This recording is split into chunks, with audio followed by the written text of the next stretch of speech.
오늘 하루 정치 뉴스 알아보는 뉴스 인앤아웃 순서인데요. 오늘도 김영민 아나운서 나와 있습니다. 어서 오십시오. 안녕하세요. 그래요. 자, 오늘 첫 번째 소식은 어떤 소식이죠? 네, 정부가 이제 용인을 반도체 국가 산단으로 지정했다는 소식인데요. 자세히 살펴보겠습니다. 오늘 열린 제14차 비상경제 민생회의에서 발표된 소식인데 용인에 국가 첨단 산업단지를 조성해서 특히 세계 최대의 반도체 클러스터를 구축하겠다고 발표를 한 거고요. 윤석열 정부 들어서 첫 국가 산업단지 후보지 지정입니다. 용인뿐 아니라 전국에 이제 국가 첨단 산업단지를 새롭게 지정해서 다양한 산업군을 집중적으로 육성한다는 계획인데요. 용인의 반도체뿐만 아니라 디스플레이, 2차 전지, 바이오 미래차, 또 로봇 같은 6대 첨단 산업에 걸쳐서 2026년까지 총 550조 원 규모의 민간 주도 투자를 유도한다라는 전략을 갖고 있습니다. 특히 용인이 좀 큰 주목을 받고 있는 이유는 이 반도체 산단의 규모가 굉장히 크기 때문인데 여기에 지금 기흥, 화성, 평택, 이천과 같이 연결해서 세계 최대의 반도체 메가 클러스터를 만든다는 구상입니다. 그래서 신규 산단 조성을 위해서 개발 제한구역 그린벨트 그리고 농지 규제를 최고 수준으로 완화하기로 했습니다. 예. 그렇군요. 그런데 이제 용인만 말씀하셨지만은 전국 14개 지역이죠. 지금 산업단지를 이렇게 나눠 갖는다. 그죠? 네, 그렇습니다. 용인을 포함해서 15군데고요. 용인을 제외하고는 14군데입니다. 지역별로 어떤 산업을 육성하는지 하나씩 정리를 해드릴게요. 먼저 충청권에서는 대전, 천안, 청주, 홍성 이렇게 4군데가 후보지로 선정이 됐는데요. 대전 산단 후보지에서는 나노 반도체 그리고 항공 우주 산업을 육성하고요. 천안에서는 미래 모빌리티와 반도체 그리고 오송역이 있는 청주 오송에는 철도 그리고 홍성에 그 충남도청이 위치하고 있는 내포신도시라는 곳이 있는데요. 거기에서 수소와 미래차 그리고 2차 전지 산업을 육성합니다. 호남권도 4곳입니다. 광주, 전남 고흥, 전북 익산, 전북 완주인데요. 광주에서는 미래차 핵심 부품 국산화를 추진하기로 했고 고흥은 나로 우주센터와 연계해서 우주 발사체 산업을 진행합니다. 전북 익산에서는 푸드테크 산업을, 전북 완주에서는 수소 저장 활용 산업을 특화하기로 했습니다. 경남권은 창원이 선정이 됐는데요. 여기서 방위 원자력 산업을 위한 산단 후보지가 선정이 됐고 대구 경북권 여기에서도 4곳입니다. 대구 안동, 경주 울진인데 대구에서는 미래자동차 그리고 로봇 산업, 안동은 바이오의학, 경주는 소형 모듈 원전, 울진에서는 원전을 활용한 수소 생산 산업을 육성할 계획이고요.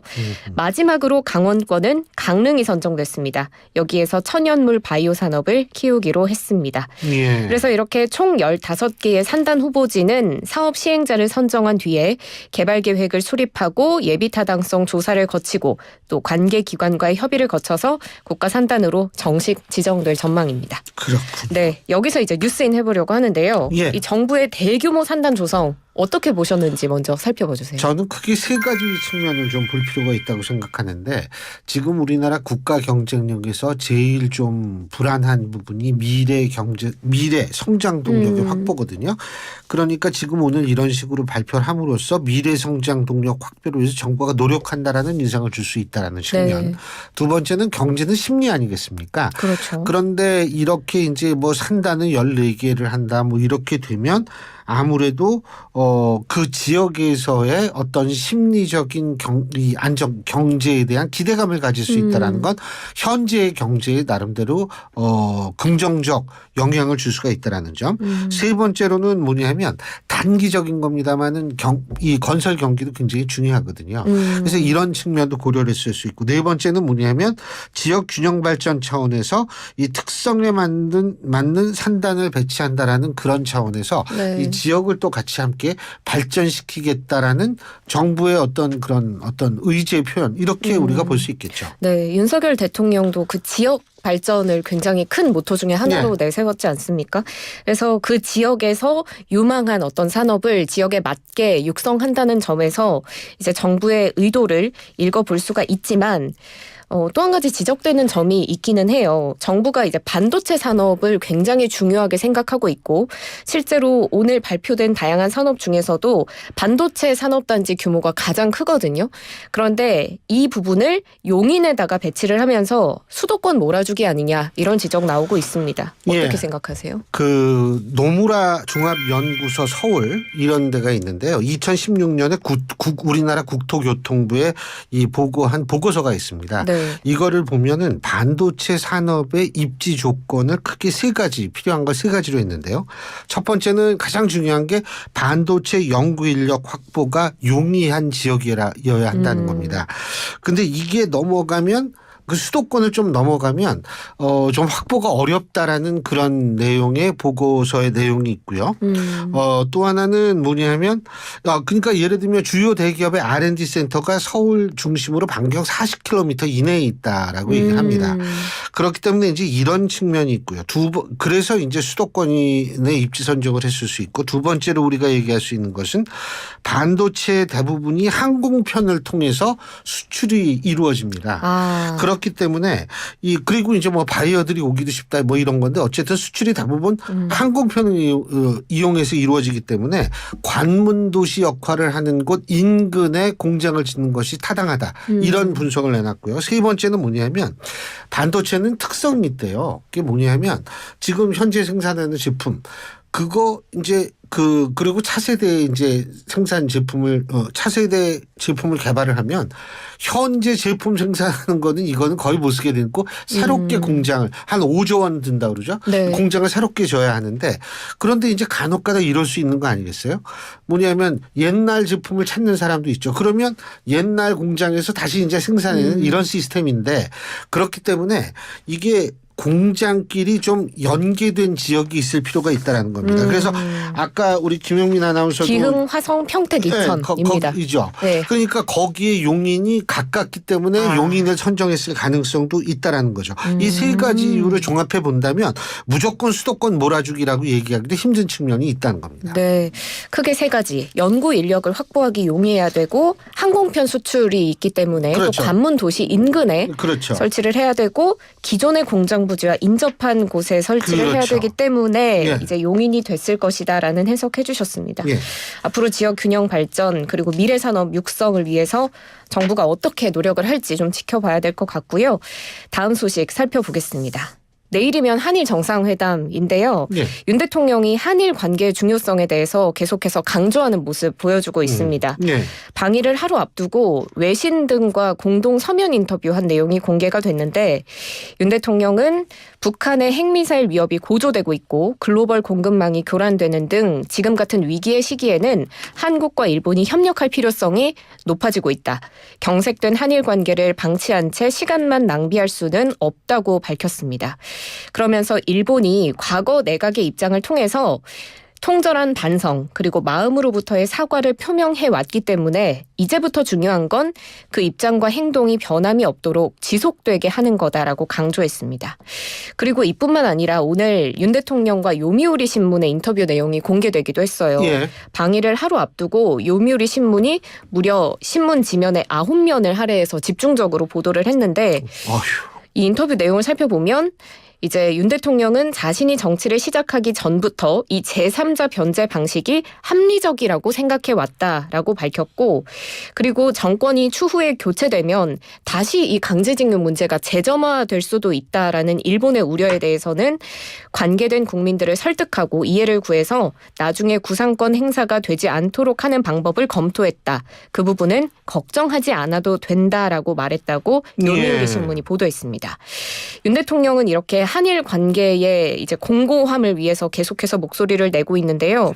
내일 있을 한일 정상회담에서 어떤 성과를 기대해 볼 수 있을까요? 우리가 일단은 좀 현실적으로 얘기를 해보면은요. 첫째로 이제 우리가 강제징용 그 배상 해법을 제시를 한 거거든요. 네. 이것을 포함해서 이 어느 정도 그 이행을 일본이 하겠다라는 답변을 얻느냐 이게 일단 중요할 것 같고요. 두 번째는 뭐냐면 지금 현재 일본에 대한민국 수출 규제하고 있지 않습니까? 네. 이 규제를 해소하고 정책 장벽을 해소할 수 있는 이거는 가시적인 성과가 나올 수 있는 부분이거든요. 그렇죠. 그래서 이런 것을 통해서 경제협력을 강화한다. 이게 말로만 경제협력 강화하자 이래 가지고는 안 되거든요. 그러니까 수출 규제 해소, 그다음에 이 정책 장벽 해소 이게 필요하고요. 세 번째는 지소미아의 정상화가 필요할 겁니다. 근데 네. 물론 지금 지소미아 이루어지고 있어요.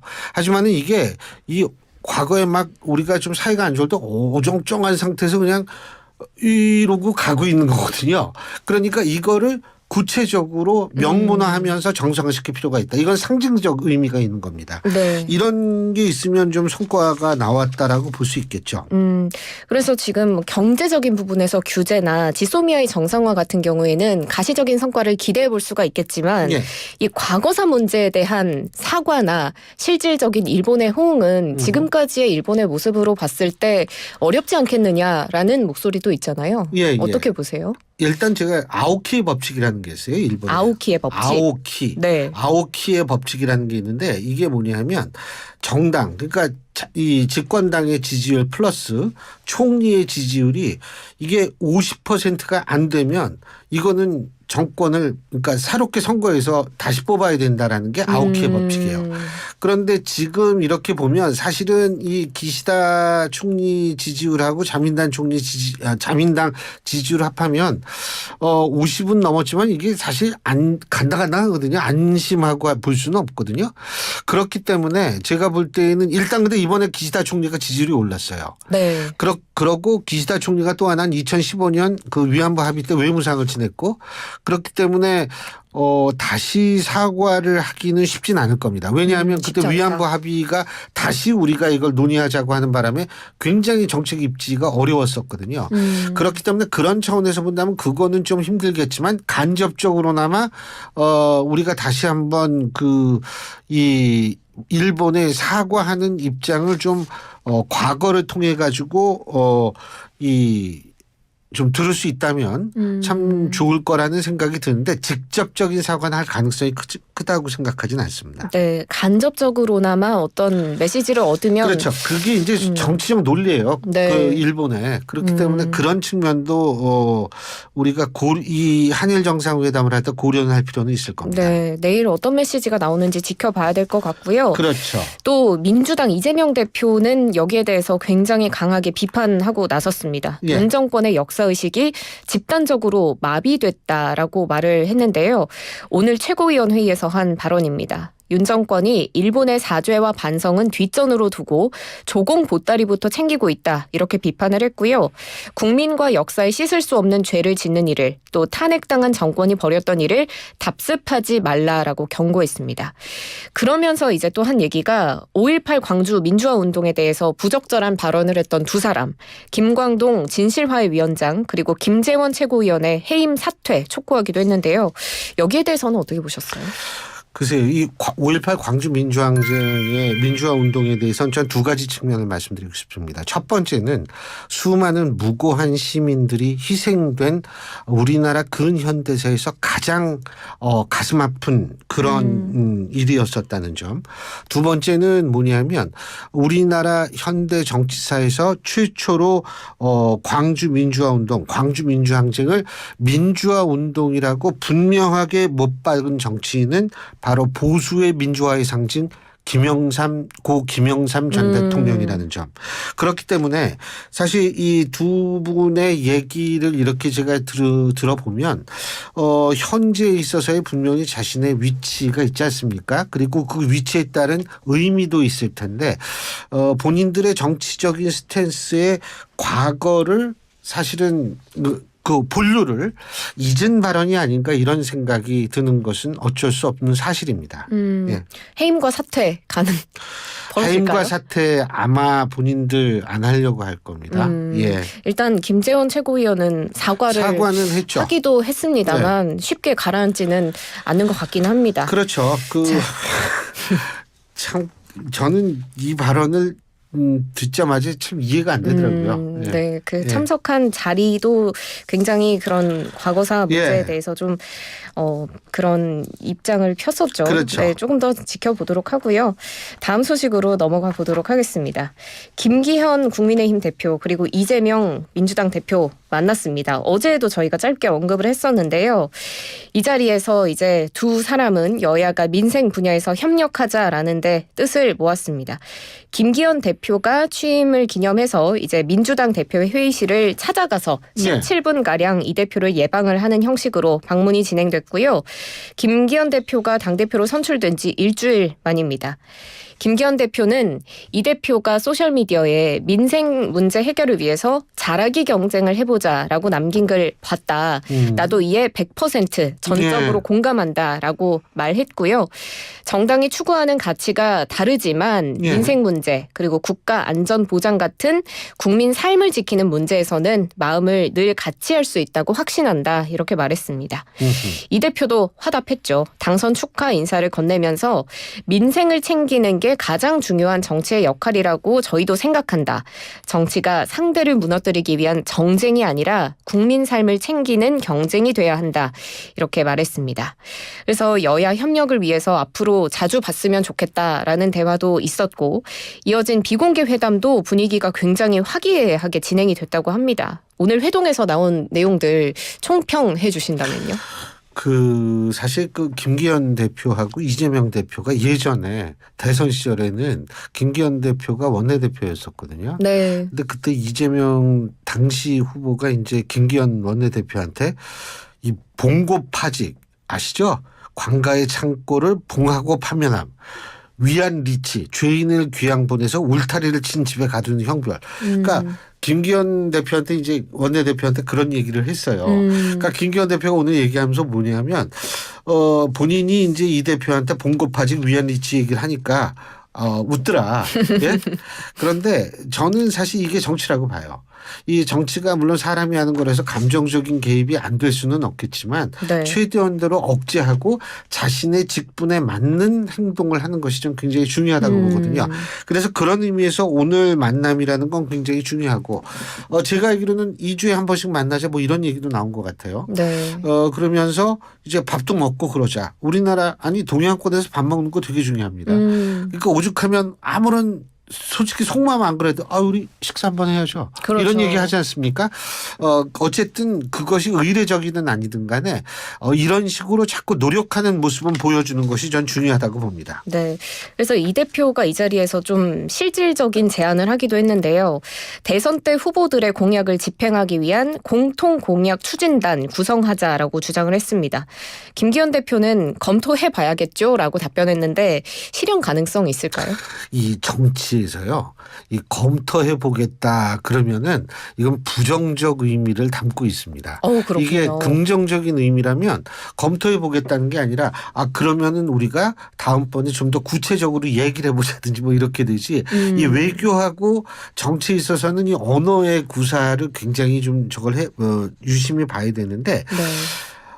공통 공약 추진단 얼핏 들으면 대선 때 후보들의 공약을 추진한다는 의미에서 의미는 굉장히 저도 높다라고 생각은 하지만 대선 후보들의 공약이에요. 이게 대통령의 공약을 추진하겠다는 게 아니거든요. 그렇죠. 이렇게 되면 지금 현재도 사실 국민의힘과 윤석열 대통령의 입장에서 볼 때에는 본인의 공약을 이행하기 위한 입법이 거의 안 되고 있다라고 생각을 하는데 이거 추진했다가는 본인들이 추진하려고 하는 것보다는 과거에 대선 후보 시절 이재명 후보가 추진하려고 했던 것만 이거 다 되는 거 아닌가 이런 생각을 할 수밖에 없거든요.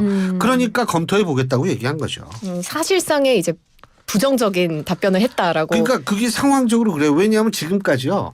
이 대통령 공약상 중에서 이거를 좀 법적으로 추진하려고 입법을 했는데 이게 민주당한테 상당수 저는 사실 거의다라고 표현할 수는 없겠습니다만 그 정도의 표현이 가능할 정도로 막혀 있어요. 네. 근데 갑자기 이게 뭐 대선 후보들의 공통 공약 추진단 하자고 그러면 한쪽만 추진될 한쪽 공약만 추진될 가능성이 있다라고 국민의힘은 생각할 가능성이 있다는 거죠. 네, 이렇게 오늘 여야 대표의 만남까지 살펴봤고요. 마지막으로 살펴볼 소식인데요. 상당히 이제 지금 뭐 굉장히 많이 보도가 되고 뜨거운 소식입니다. 전두환 전 대통령, 전두환 씨의 손자가 자신의 소셜미디어에 폭로성 게시물을 지금 잇따라 올리고 있는 상황인데요. 글을 올린 사람은 전두환 씨의 차남인 전재용 씨의 아들 전우원 씨입니다.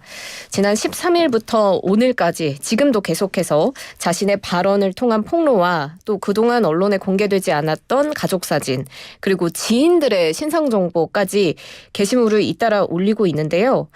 가족들이 행하고 있을 범죄 사기 행각을 밝히는데 도움이 되고자 영상을 찍었다라고 밝히면서 전 씨는 할아버지가 학살자라고 생각한다. 나라를 지킨 영웅이 아니라 범죄자일 뿐이다라고 밝혔습니다. 그러면서 이제 전두환 씨와 함께 찍힌 사진 이런 것도 공개가 되면서 거기에 적힌 글을 보면 제 아버지와 새어머니는 출처 모를 검은 돈을 사용해서 삶을 영위하고 있다. 이제는 곧 미국에서 시민권을 획득해서 법의 심판으로부터 도망가려는 계획을 세우고 있다. 이렇게 폭로하기도 했고요. 그리고 게시물이 뭐 워낙에 많은데 그중에서도 그 전두환 씨의 연희동 자택에 스크린 골프 시설이라면서 관련 영상을 게시하기도 했습니다. 이 영상에서는 한 노년 여성이 그 스크린 골프장을 이용하고 있는데 사람들은 이 여성이 이순자 여사가 아닐까 이렇게 추정하고 있는 상황이고요. 가족에 대한 폭로뿐만이 아니라 주변의 지인들의 성범죄, 마약 같은 범죄 행각을 폭로하면서 실명, 사진, SNS 대화 내용이나 그들의 뭐 개인 신상 정보까지 모두 올린 그런 상황입니다. 뭐 계속해서 보도는 이어지고 있고 다소 충격적인 폭로인데 어떻게 보셨는지 뉴스인 해주세요. 이 전두환 씨가 행한 것은요. 이건 진보 보수라는 이념적 문제가 아니에요.